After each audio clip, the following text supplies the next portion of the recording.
Pwes, tinatawag niyo ako Chinese, kaya lahat ng tao dito sa teritoryo, sasakupin ko kayo! Tangina mo, galing nun ah. Chinese, sakop. Kumbaga putang ina, parang inaan ni Denmark dito na, ang ina nyo, Kung Hei Patchoy. Oo nga no, ano pala, Kung Hei Patchoy nga, ano nga pala, Chinese New Year ba ngayon? Yo, what's up mga pare ko, kamusta?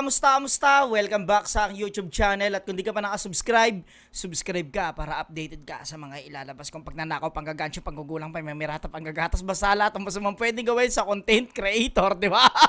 Syempre, gaya ng dati, bago ako mag-umpisa, gusto kong pasalamatan ng aking sponsor. Ayan o, antigas nun sponsor, di ba? Syempre, Shinware, maraming salamat kay Kuya Mabag Tingla para dito sa ayan o, dice, rolling dice para dito sa Shinware at sa Black Manila para sa cup. Maraming salamat sa Black Manila at Shinware kay mga Bagtingla at kay Papa Sherwin. Syempre, itong i-review natin or gagawin natin ng video reaction ay battle ni JL Simpatico at King Denmark. Ayun na. Syempre, di na natin patatagalin yan. Let's get it on! Rin ng walang tugma, kaya pakinggan natin si Denmark. Yo, pinili ko talagang mauna. Pangatlong tryout ko na to sa teritoryo, ngayon pala pasisiklabin na kita. Oh! Tangina, ilang tryouts ba kailangan dyan? Ilang tryouts ba kailangan dyan, J. King? Tangina, di nyo ba sinasabi kay King Denmark na pasok na siya, hindi na siya nagja-tryouts, pasok na siya. Tangina, ito nga pinakamalaking views eh. Pasok na, huwag nyo nang pag-tryoutsin. Puta, masyado nyo naman sinusubok ang King Denmark eh. At balita ko daw pare na nakawa ka ng motor. Totoo, oo, di ka naman sanay sa motor, sanay ka naman sa e-bike. Oh! Nagmumotor ka pa boy, tangina mo, pang e-bike yung mukha mo. Diba? Tangina ka.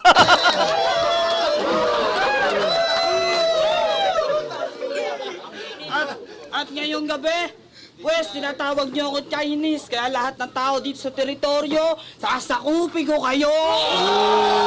Tangina mo, galing nun ah. Chinese, sakop. Kumbaga putang ina, parang inaan ni Denmark dito na, ang ina nyo, Kung Hei Patchoy. Oo nga no, ano pala, Kung Hei Patchoy nga, ano nga pala, Chinese New Year ba ngayon? Pasensya na at ako'y nakapaganda. Yun. Dahil yung katawan mo, Tangina mo, pinagandaan ka, sorry. Sorry ka ngayon, tangina ka. pare, mukhang bibigay na. Security guard ka pa rin. Takina pare, do ka lang na lang matulak sa 7-Eleven. Bibigyan na lang kita ng 5 piso pare. Oh, tangina, guide ka sa 7-Eleven, tulak mo yung pinto. Parang inaano dito ni Denmark na, tangina, kahit anong iharang nyo, diba? Kahit anong iharang nyo, puking ina, papasukin ko yung pinto na yan, diba? Lahat ng pinto ng pagkakataon, papasukin ko yan. Bibigyan kita 5 piso. Tangina, hindi nyo basta-basta makukuha yung mensahe ni Denmark pag isang beses nyo lang siyang pinainggan. Dapat kailangan nyo rito lang malalim na pag-iisip, diba? Nakalaban mo yung sikat. Dati Yun. ka pala sumikat, pero naagad ka din, nalaos. Pero ako, panibagong taon ng meta, ikaw meta nga ngayon. Tangina mo, meta ka ngayon, di ba?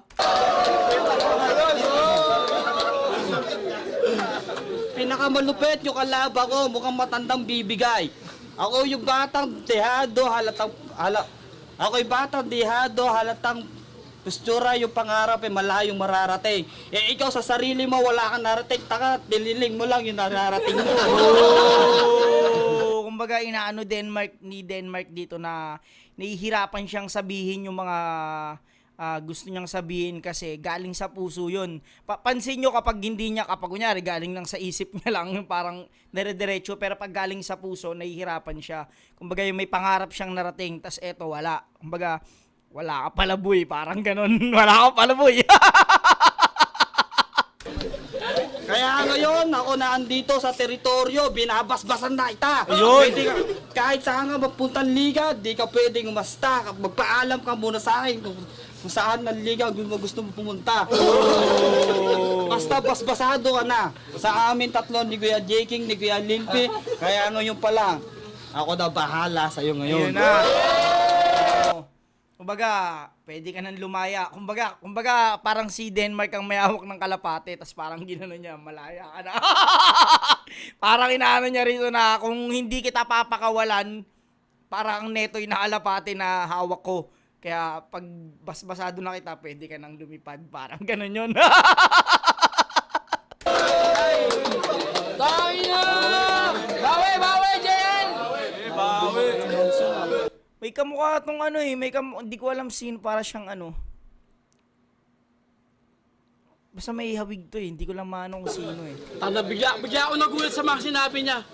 Ang galing mo, Denmark, gumagaling ka na. Game. Nang malaman kong ikaw yung makakabatil, napagkamalang itang hold-upper na may hawak na tumbler. Napagkamalang itang may hawak na may tumbler.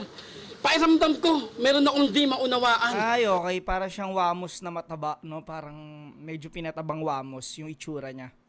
Parang pagkatao na hindi pangkaraniwan. Si Denmark na binansagan ng hari ng di tugma. Pwes sa battle na to, walang kuyukot na hindi tutugma. Ano daw? Minessage ako ng J-King gamit telekinesis.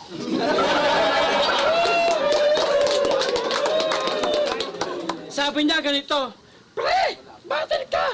Si Denmark kalaban!" Bigla ako nag-reply ng teleport. Pshing! Pre, seryoso? Si Denmark? Yung viral at trending, mukha lang tong oso. Kasi may butas ka sa puso. Oo. Di ba may Inano ah. Ang tawag dito, pinersonal dito si si King Denmark ah. May butas daw sa puso. Pero, seryoso tayo. Parang may nabasa nga akong gano'n na may gano'n daw si Denmark, no? May problema siya sa puso, no? Na hindi ko alam kung tawag dito. Hindi ko alam kung magaling na o maintenance siya. Pero yun nga, tangina, sineryoso si dito, si Denmark. sabihin tayo pag pumatol ka sa baliw, mas baliw ka sa baliw. Oo, dito tawag sa akin tanda. Pero dito yung baliw na gusto ko makalaban. Gusto ko yung laging handa. Yung parang si Manda, hindi, yung Chamba. Das palagi. Parang may mga gusto siyang sabihin na hindi niya matuloy. Hindi mo kino-call out si Drake J. Paano kung biglaan niyang patulan for this day? Ano? Putang ina mo, ano sa na? Pero joke Yun. Puta, pinagtulungan si King Denmark, oh. lang, si Denmark, di natin to kailangan i-hate. Kay Denmark, di ko kailangan makipag-debate. Kaya pakyo sa Battle MC na kay Denmark na po prostrate. Kaya shout out sa'yo! Tangi na mo, Bruce! Pinapansin mo lang si Denmark upang sa sokmet ka, babus!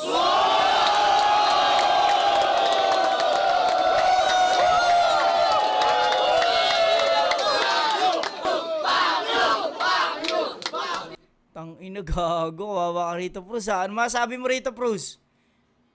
Tang ina, binira si Bruce dito ng walang pag-aalinlangan ah. Ano, narinig mo ba yun? Hindi kami galit sa'yo. Gusto lang namin iayusin yung buhay mo. Yun, no? Kasi nga, pinagtatawa ng kanila. Kasi itong si Gago, nagcha-Chinese accent pa. Ang dami mong naloko, Gago. Hindi lang nila alam na dating nagtatrabaho sa Pogo. Si Denmark, yung pinapitan ng mga incheck kapag sila nai-stress, dinadala ka doon sa Sogo. Tapos yung underground daw, lahat ng mga bata, sinto-sinto. Nagkataon lang si Denmark, bumatal pa hinto-hinto. Tawagin mo akong ginto. Kasi ako'y kayamanan, tignan mo yung daliri niya, namamagaw, naipit kasi sa pinto.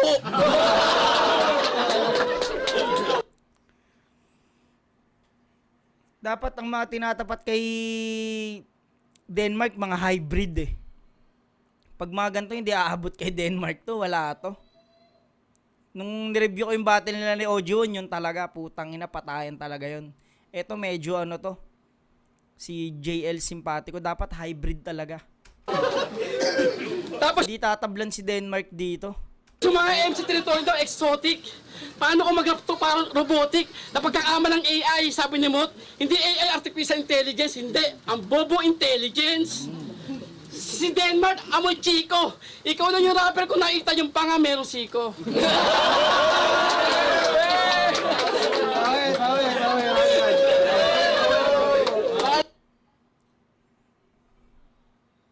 Pahinga natin si King Denmark.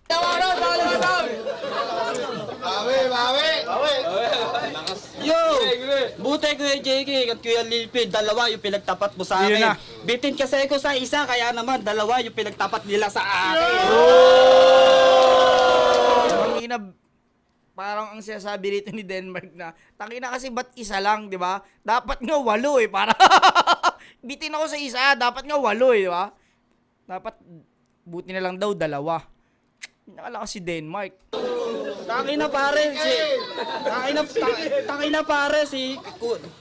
pare si Sir Deo ang aking nakalaban. Mamaya ipapatyo pa kita doon.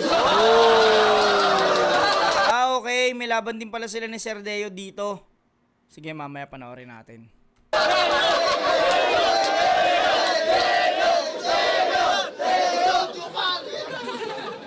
Kaya ngayon pa naman, maganda ka na. Ako na bahala sa kwarto niyong dalawa. Ang ina mo. Hindi lang body bag, puking ina, kwarto na, di ba? Kinarto na ako ng bala sa kwarto niyong dalawa, di ba? Kumbaga pinapakita na Denmark dito, sagot kita, di ba? Sagot kita.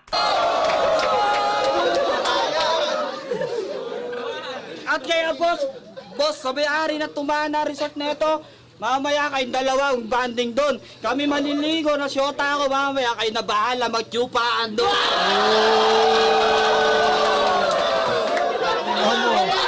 Sumaan pala eh.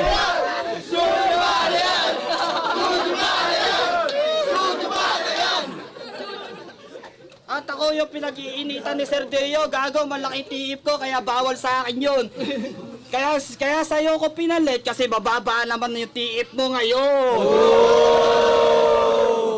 O sige, ngayon gabi, siya na yung panalo. Basta ilabas nyo ngayon yung pahari na tumba. Gusto nyo ako mabinyagan, di ba? Ilabas nyo ngayon.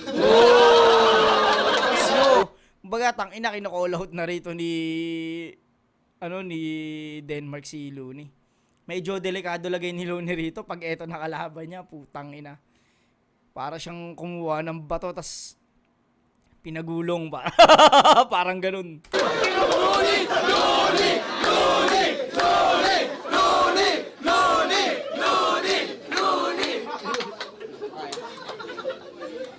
Time. Round 2. Geri-ribatan ko to. Sir Deo, totoo ba siya sabi chuchupain mo ako? Tama yan, pre? Magot ka, pre, para malaman lang neto. Dino, Lodi. Chuchupain ko. Yun na.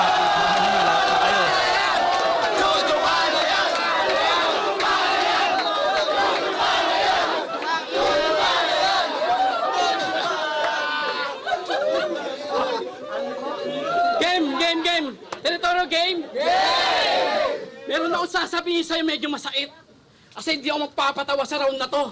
Yun. Yung pangalan mong Denmark, hinangon mo na yan yung pangalan mong Denmark, hinangon mo na yan sa mama at papa mo. Si mama si Denden, si papa si Mart. How are you?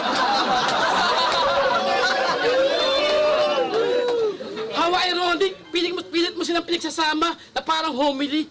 Pero sa totoong buhay, isa kayang broken family. Sa kagustuhan niyang mabuo yung pamilya niya, nawala sa katinuan. Nagkulang sa chromosome X. Kaya pa...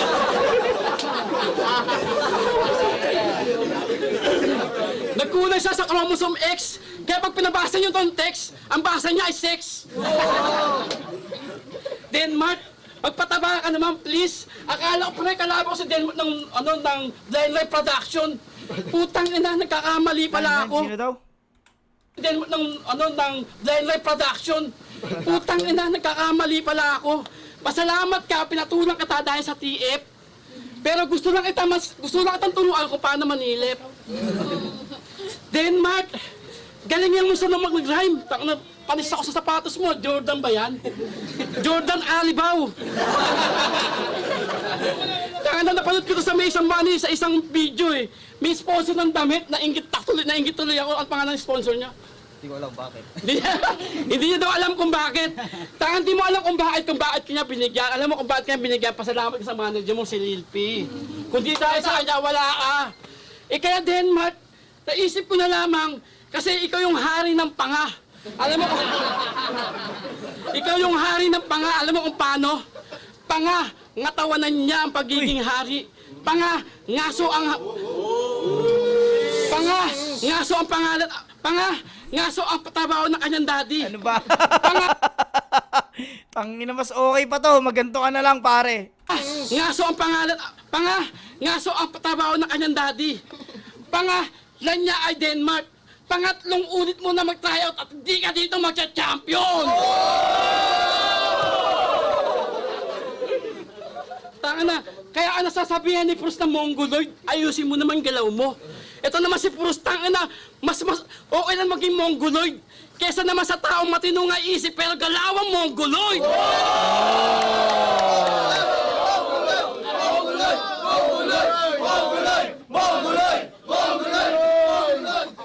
Kaya bago tapos itong linya ko, gusto ko lang pasalamat sa TBS 13 sa Pasay. Pasalamat, pag pumunta ka sa Pasay, libre ka na, di ka sasaksain sa likod. Kaya huwag ka magyayabang. Kung hari ka na hindi tugma, pwes! Walang kuyukot na hindi tutugma. Time. Last Ang round. gets kung ano yung pinaka-point nung ano eh. Mas nahihimay ko yung kay Denmark eh. Mas may laman. Pahinga natin round 3 ni Denmark. Yo! Malaki daw yung TF niya, gago. Mas malaki TF ko sa'yo. Yun lang. Takinay ko ba yan? Pare ka mukha mo sa sinyo, kaso nga lang 3 ang mata. Parin Drake, ikaw na bahala dito para parehab mo na. At ako'y nawawala, pero babalik pa rin sa umpisa. Kahit Ano yun, taano Pinas? pa sirain ng iba, ala akong pakialam sa kanila. Kaya putain na mo, Prus, makinig ka sa sasabihin ko. Okay ka lang mag-hate na mag-hate, wag mo lang pakialaman yung mga magulang ko. Game. Round 3. Sa round 3 ko, hindi mo matatawag na 3. Kasi wala naman talagang mama at papa ka. Kaya wala ang family tree. Wala kang mama at papa ka. Wala kang mama at papa ka. Ang kulit ni Kuya eh, no? Na 3. Kasi wala naman talagang mama at papa ka. Wala kang mama at papa ka. Kaya wala ang family tree. Kasi pinutok ka lang sa panty. Sige, sa'yo na fame, pero galawan mo lame. Kahit ikaw yung monster level, kayang-kaya kitang itim. Kaya sa susunod na battle ko, tama ka. Sa motos na ako babattle. Pasalamat M-Site, sa susunod ko na magsasabi ng time. Ito si Denmark. Hindi ka magaling. Meron ka lang tiniling, kaya mukha ka ng praning. Sasabihin mo sa akin, hindi ka naganda. Putang ina. Yung kalaban mo matanda. Pero kahit ganong katanda, kaya ko tumakbo ng mabilis. Ikaw samantalang ikaw pag tumakbo ka, hingal ka pre. Kaya hinto-hinto ka na, uminom ka na ng tubig. Tama yung ginawa mo. Kaya sa round na to, gusto ko lang magpasalamat sa mga taong sumuporta at naniwala sa kanya. Pero hindi naman daw dapat dito manalo, dapat sa kanya. Kasi mas magaling ka pa sa akin, mas magaling pa yung may tiniling kaysa sa may tunay na galing. Magiging tayo para sa battle na yun. All 3 rounds ako, Denmark. Solid. Aking Bruce! Di ba si Bruce dito? Yo! Ang boto ng hurado, 100-0 para sa hari ng walang tugma! Kinuha si JL Simpatico. 100-0. Puking ina. Wala, dapat talaga mga hybrid tinatapat kay Denmark. Kumbaga hindi ubra talaga to si Simpatico eh. Denmark talaga to. Yun, hanggang dito na mga pare ko. Hanggang sa muli. Peace out.